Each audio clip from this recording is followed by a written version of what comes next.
불교를 바라보면 삶이 바로 보입니다. 안녕하세요.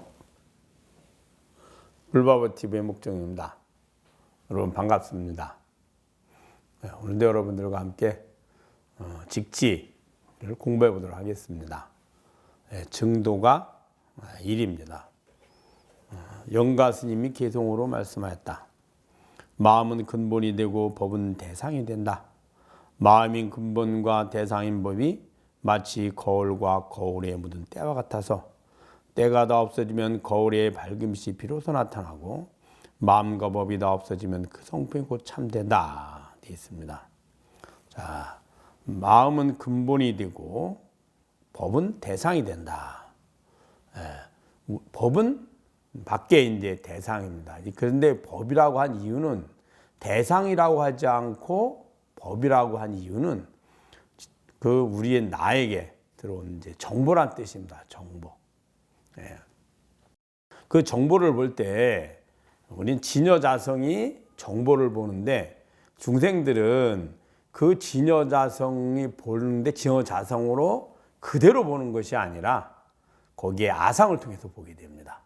모든 정보를 아상을 통해서, 그 아상이란 내가 이제껏 경험했던 경험을 근거로, 그래서 마음과 몸을 나로 여기는 마음이거든요. 그 마음을 통해서 들어온 정보들을 판단합니다. 여기서 그 이야기를 한 겁니다. 그래서 마음은 아상의 마음입니다. 근본적인 마음이 아니고요. 이 마음이 이제 대상을 볼 때 이제 대상을 보고 판단하는 거죠. 이 모든 과정이 우리가 매 순간순간 아침에 일어나서 주무실 때, 심지어 꿈속에조차도 끊임없이 아상에 비춰진 그 정보들, 현실 깨어있을 때는 아니, 미, 설, 신 통해서 들어오는 감각 정보들을 끊임없이 분별하고 판단하고요. 그 다음에 판단하는 기준은 기억된 정보를 통해서 판단하는 겁니다. 그 판단하는 주체, 그 주체가 실제는 그 주체도 나라고 여긴 내 마음인데 우리 그걸 모르고 나라고 여기고 있죠. 근데 그 모든 것을 보고 아는, 내가 지금 이렇게 판단하고 있구나, 내가 보고 있구나, 이런 걸 아는 주인이 있습니다. 그게 바로 이제 자성이거든요. 그래서 자성이 있고 그 자성 위에 아상이 있고 아상을 통해서 들어온 마음에 들어온 정보들을 판단합니다. 이것을 마음은 근본이 되고 법은 대상이 된다라고 한 겁니다. 그래서 내가 보는 것, 내가 듣는 것, 내가 맛보는 것, 내가 아는 것, 내가 판단한 것, 내게 도움이 되는 것, 내게 방해가 되는 것, 이렇게 판단하는 거죠. 즉, 것, 주와 객이 나눠진다는 뜻이에요. 마음인 근본과 대상인 법이, 즉 그 마음과 대상인 법이 마치 거울과 거울에 묻은 때와 같아서, 거울과 거울에 묻은 때와 같다 이 말이죠. 그 거울이 끊임없이 비춰보고 아는데 거기에 때가 묻으니 그것을 이제 그렇게 보고 느끼는 거예요. 우리가 얘기를 한 겁니다. 때가 다 없어지면 거울의 밝음이 비로소 나타나고, 이 때가 다 없어지면 이 무슨 말이냐면, 때가 없어지면은 이제 그것을 통해서 분별하던 분별심이 사라지게 됩니다.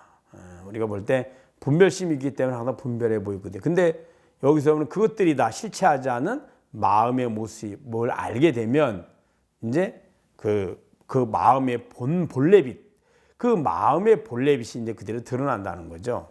그러면 마음과 법이 다 없어지면, 때가 다 없어지면 거울의 밝은 빛이 비로소 나타나고, 마음과 법이 다 없어지면 그 성품이 곧 참때다 되어 있습니다.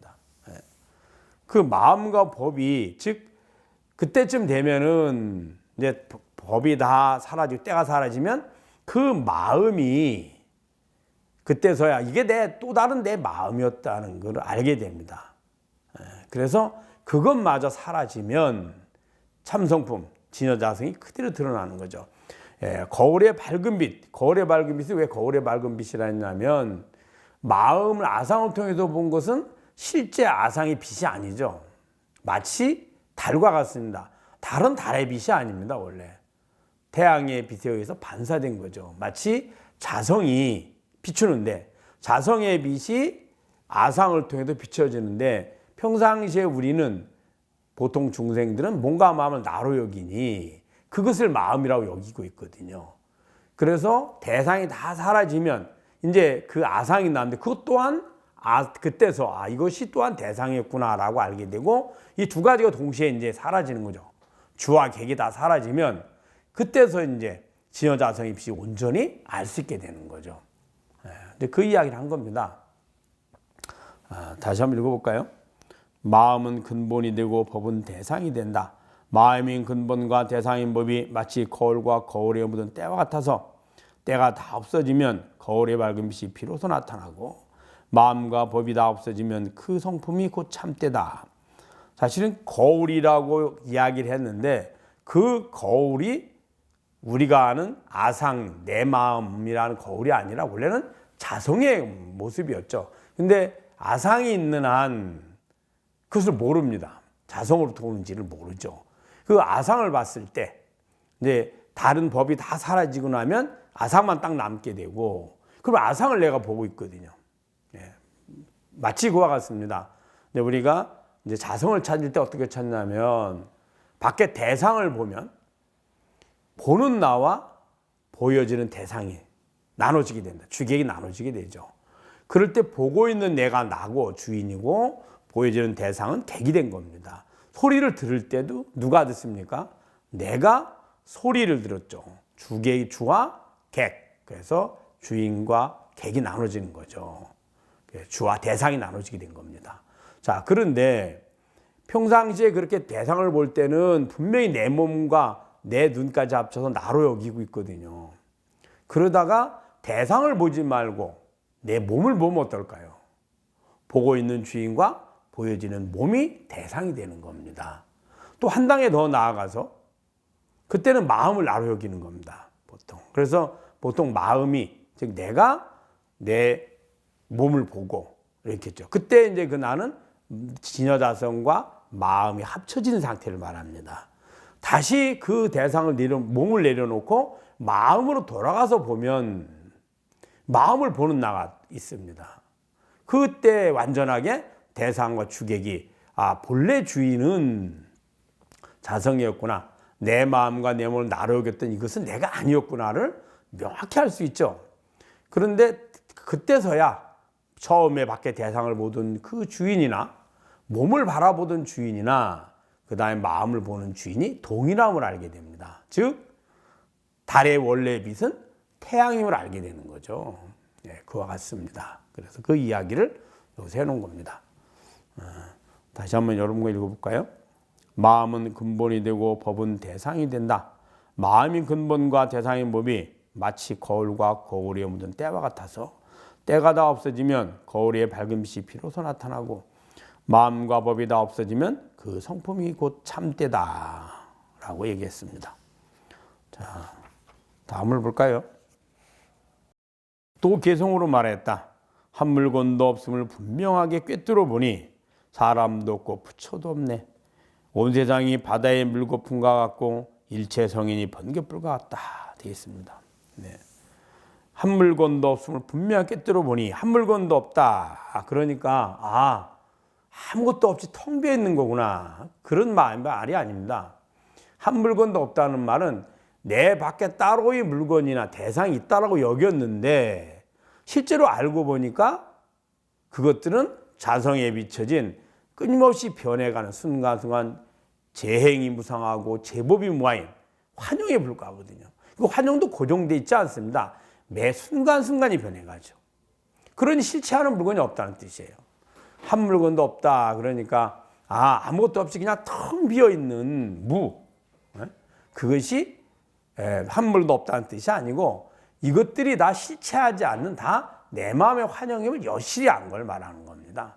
그 환영조차도 고정되어 있는 것이 아니라 매 순간순간이 변해지는 무상한 그림자에 불과하죠. 그걸 우리는 집착으로 인해서 실제로 있다. 그리고 고정되어서 마치 그게 나와 별개로 존재한다고 착각하는 거죠. 그래서 한 물건도 없다. 이 말은 재행무상, 재본무아를 여실하게 보는 것. 더 얘기하면 반야를 여실하게 본 겁니다. 사람도 없고 부처도 없네. 사람은 바로 이제 나를 이야기합니다. 내가 있는 줄 알았거든요. 그랬는데 바라보니까 그래서 우리는 중생인 내가 부처를 구하죠. 해탈 열반을 구하잖아요. 그랬는데 내가 알고 보니까 나라고 여겼던 내 마음과 내 몸도 내가 착각한 환영에 불과하고 또 부처라는 것도 내가 듣고 보고 배워서 만들어진 환영에 불과하죠. 그래서 나도 없고 부처도 없다 이렇게 한 겁니다. 온 세상이 바다의 물거품과 같고 바다의 물거품이 어때요? 바다라는 곳의 물거품이 마치 있는 것 같잖아요. 파도가 치고 나면. 그런데 파도와 물거품은 실체하는 것이 아니고 순간에 그냥 변해가는 과정일 뿐이죠. 이 세상이 그렇습니다. 존재하는 것이 아니라 실제로는 바다밖에 없죠. 바다는 물이죠. 물. 바람에 의해서 즉 인연에 의해서 잠시 매 순간순간 변해가는 환영에 불과한 겁니다. 그래서 온 세상이 바다의 물거품과 같고 일체의 성현이 번개불과 같다. 물거품과 같다는 마치 있는 것 같지만 실제로는 있지 않다라는 뜻이고요. 그 다음에 일체 성현이 번개불과 같다. 이 말은 그 캄캄한데 즉 우리 문명에 있어서 내 밖엔 대상들이 실제로 존재한다. 또 내 몸과 내 마음이 바로 나다.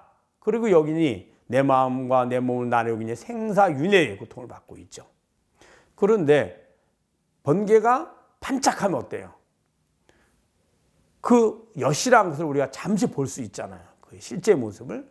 그렇게 우리에게 실제로 모습을 보여주기 위한 잠깐 나타나는 환영이란 뜻이에요. 그것도. 다른 모든 것들은 환영인데 어떤 환영이냐면 물거품이라든지 아지랑이라든지 꿈이라든지 환영은 환영을 만드는 환영들이에요. 환영을 이야기하죠. 그런데 번개불은 다르죠. 그 환영을 알게 하는 그 어두움 속에서 무명을 만드는 환영이 아니라 그 무명을 밝은 빛으로 알게 하는 환영이었죠. 그래서 번개불이 비유를 한 겁니다.